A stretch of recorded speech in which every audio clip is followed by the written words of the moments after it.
Oh, back to work on the motorcycle. Now I sandblasted this and basically got it ready to prime up. But you can see why the frame, now this is the skid pan that's underneath the motorcycle. It protects the engine, but the frame will have the same pitting, I think, when I have that sandblasted.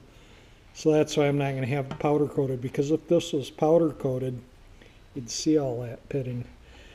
I am going to prime this up with my metal etching primer, and then I'll put a little tiny smear film of body filler on there. I mean just the thinnest film, and then I'll sand that out. Now I already sanded it, that's why it looks like those pits show up more, because they're still dull from the bead blasting, and this is more shiny from sanding it. And I did that to take out, like, there was some stone scrapes and stuff, and there's little sharp edges from the stone scrapes.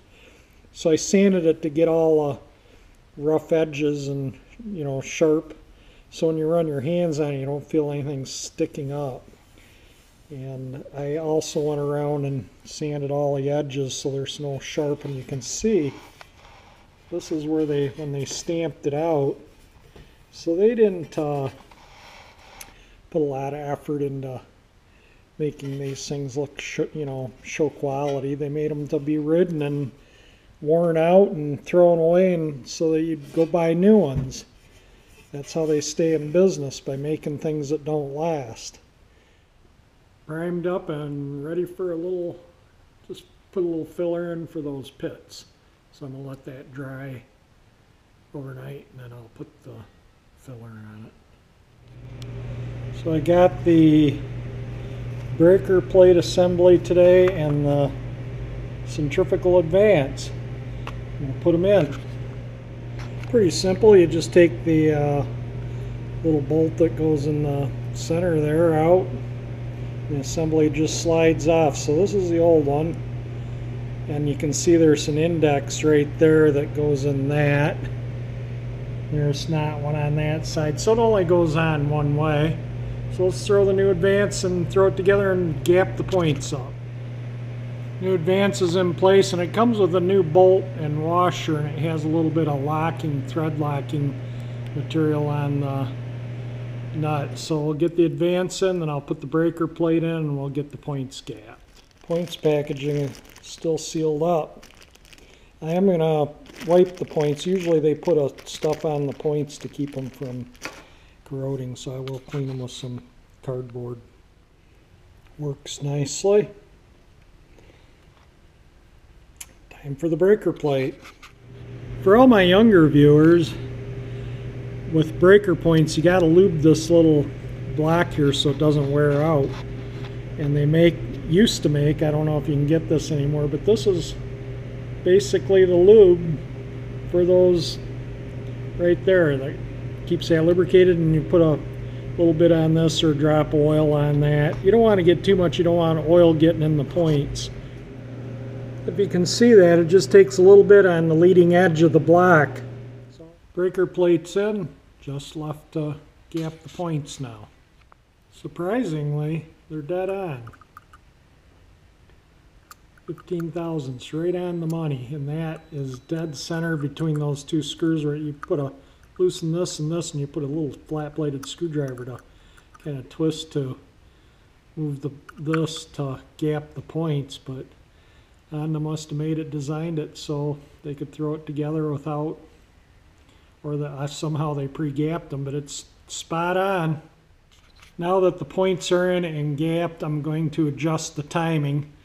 To adjust the timing, you turn the motor, you got to have it on the compression stroke, and you turn the motor until that F in this notch line up, and I have a little voltometer. You can use an ohm meter or this has a little beep in it when it grounds. Right? Or you can use a test light, and then you put one wire to ground, one wire to the points here, and I'm going to try and jam this in so I don't have to hold it, so just give me a second. So right there is where the breaker point should open, and when I turn it just a smidge, they open. So you can see how much the timing's off. So that the point should be breaking right at that F mark. So I think we'll adjust the timing until they don't. So what I'll do is I'll put that right on the F mark.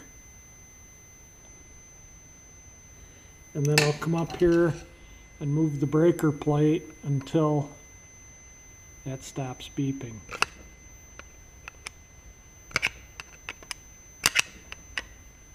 I can get my screwdriver in there. Might have to loosen this. It's hard with the engine wiggling around. Hang on, let me turn this off. I got to do this with two hands, but you get the picture. So I loosened the plate up a little bit more so I can turn it, and I don't know if you can hear that thing beeping. And it just, it's right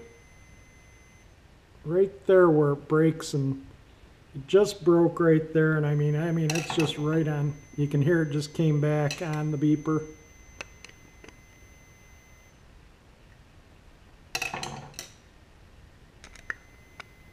Snug it. I think that's just rolling back as I sit here.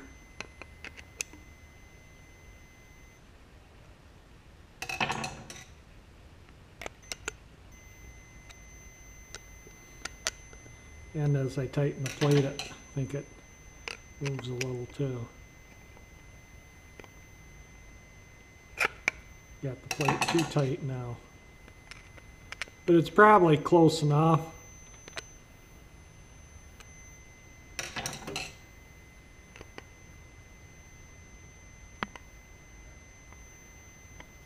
It's just hard to hold the screwdriver in there and turn that with a loose engine. Alright, it's the breaker plate's tight, and I can roll this right to the mark. It's right at the mark where it's breaking now, so I'm going to say the timing's, the engine just rolled back a little bit. The spark plug's in it, so it's on the compression, I think, but you can see how I just barely touched the ratchet to turn that just enough to break the points, and that thing stops beeping. See, I just take the ratchet off and it started beeping, and I can put it on, just barely touch it, and we're breaking the points. And that's pretty much all lined up with the F. So we're going to call the timing good. I don't think you're going to get the timing any better. There we go. The engine's completely done. Timing advance in, points in, gap timed. All I got to do is put oil in the crankcase. Next time I'm at the auto parts store, I'll pick up the correct oil for it and put the oil in it so I don't forget. And I'm going to stash the engine and start working on the other bits. Cleaning up the rubber things and reinstalling them on the airbox looks much better. There's a little plastic thing that sits there. You really don't see any of this airbox when the motorcycle is assembled. But I'm going to put the cover on it because I glued this and I want it to cure, and I glued the little foam thing that goes between this and the box to keep dirt from going in between there. So it's right in here. So that's why I put that in to hold that in place. And I'll think I'll put the battery box and put all that stuff back together on this. I'm going to, like I say, throw the cover on it. Did not repaint this cover because I did not want to damage the decal for servicing the air cleaner, but I did put new rubber washers on all the wing nuts and the rest of the airbox. I got fingerprints on it, as you can see, but the rest of the airbox is all painted, in the battery box, and it's all together, so I'm going to just set that aside for now. Put a coat of filler on the bottom of the skid pan, and I'll sand most of that off. You can kind of just see the little pits that it's got to fill in there. So when I'm done sanding that out, it should look pretty darn good. I'll sand this and I'll put a coat of filler primer on it, and it should be ready for paint. I picked up some oil for the engine. Seeing it's all done, I thought I'd put some oil in it so I don't forget. It takes 1.5 quarts of 1040. So I got this. It 4 wet clutches, and I got enough so I got 3 quarts so I can change the oil in it after I run it a little bit. Sanded out the filler. It's and then I put this high build primer on it. Now I'm going to sand that out with some maybe 220, give it another shot, and then 400 it, and then that should be ready for paint. I also bead blasted the rear swing arm, but you can see it's got some pits, so I'm going to have to put some filler in that, and I just primed this, so I'm going to let the primer dry. This is what I refer to as finger bondoing, where I just put the filler on with my finger, and then that way I have as little sanding to do as possible, and it's just basically to fill in the little pits from the surface rust from where the rear tire threw the chlorided dirt from the gravel roads up here on the swing arm, and it caused it to rust a little bit. And there are just a few little pits, but you know, as long as I'm repainting it, might as well fix the pits, you know, make it look good. I gave this a sand out with my 400 grit sandpaper here. I blew a second coat of primer on it. I'll sand that out and call it good. I mean, it's the skid pan, and you don't even see, but just this little bit here and a little bit right in here. These are where the motor mount brackets go, so you don't even see a lot of this. You might see a little bit of this, a little bit of this, and a little bit of this. And the clutch, or the shifter and the brake pedal, shifter on one side, brake pedal on the other, kind of over this or by it, so it's below it, but it's not really that visible, so I think this will look really good when it's done. Started putting some of the assemblies together so I don't forget where things go.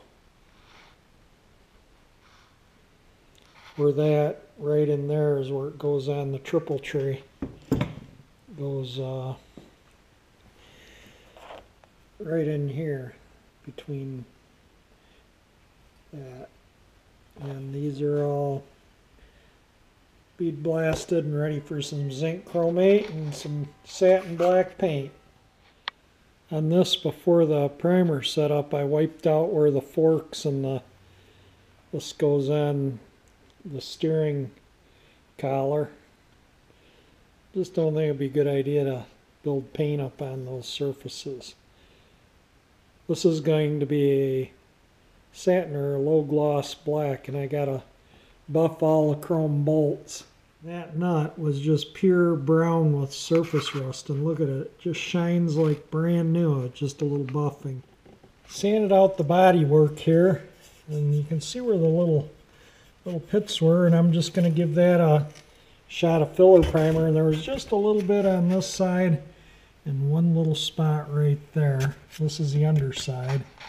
There's some type of part number or something right there, but this is pretty much all ready for paint, other than, like I say, I'm going to shoot a little bit of filler primer on it, and then I'll just give that a quick sand out with some 400, and then it's ready for paint. But you know, you can see a little weld spatter there, and I'm not going to bother grinding that out. That's been on there since '76, and it's going to stay on there. I'm just going to, like I say, fix all these pits from the chloride from the dirt roads. So that is all ready for a final 400 sand and then some gloss black paint. It actually looks pretty darn good. And the skid pan's ready for a quick sand and paint too. Now this is underneath, you don't see any of this, so it'll be fine. There's a few little scratches in the metal from rocks and stuff over the past 43 years, but like I say, it won't be visible. The only part that you really see is just a little bit of this, and a little bit of this and this, and it looks pretty darn good. And that looks pretty good. This is all part for the handlebars and the triple tree. That's where the gauges attach, or the speedometer and whatnot. That's a low gloss black, so that's the way it was originally finished, and it looks really nice. The amount of additional work I'd have to do if I didn't have that blast cabinet, they're almost a must if you do restoration work. So these are ready to paint, and they're going to be low gloss black also. And while the paint's drying, I'll clean up all the hardware for the foot pegs. This is a little rusty on the end, so we'll get that all cleaned up. Spring all cleaned up. Get all that cleaned up so it looks like new when they're reassembled. It turned out pretty good. And I got the new throttle control, so that stays where you put it now, and got the snow blower back ready to sell it. I decided not to take it up north, so it's all ready to go. That works fine now. That's a brand new part. Hit the like button if you enjoyed my video. If you enjoy my channel, please subscribe, and thank you for watching.